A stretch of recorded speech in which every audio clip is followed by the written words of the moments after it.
వల్ల నేను పడిన కష్టానికి ఆల్ ఇండియా కేటగిరీ ర్యాంక్ 57 వచ్చిందన్న.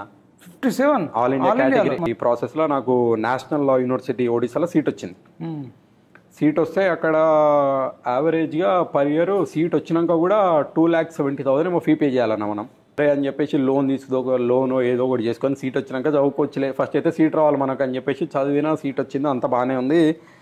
ఇక కౌన్సిలింగ్లో నేషనల్ లా యూనివర్సిటీ ఒడిశా వచ్చిందన్న. మన డాడీ లేడు, ఇంత ఫీజు అయితే మనం కట్టలేమని చెప్పేసి ఎందుకు గుర్తొచ్చిందన్న. 2009లోనూ 4లోనూ మా దేవరకొండ ఎమ్మెల్యే రవీంద్ర కుమార్కి కోమటిరెడ్డి రాజగోపాల్ రెడ్డి సార్ అప్పట్లో 20 లక్షల రూపాయలు చెక్ ఇచ్చిందంట. ఎందుకు ఇచ్చాడు? ఎమ్మెల్యే పోటీ చేస్తున్నా, ఆయన ఆర్థిక పరిస్థితులు బాగాలేవంటే 2004లోనూ 9లోనూ ఎగ్జాక్ట్ ఇయర్ గుర్తు అడిగిండేమో. ఇక ఆర్థిక పరిస్థితులు బాగాలేవు అని చెప్పేసి కోమటిరెడ్డి రాజగోపాల్ రెడ్డి సార్ నెంబర్ తెలుసుకున్నా. నేను అఖిల్, పోవర్టీ ఫ్యామిలీ, ఇట్లా నాకు సీట్ వచ్చింది పలానా కాలేజీలో అని చెప్పేసి రాజగోపాల్ రెడ్డి సార్ని అప్రోచ్ అయింది.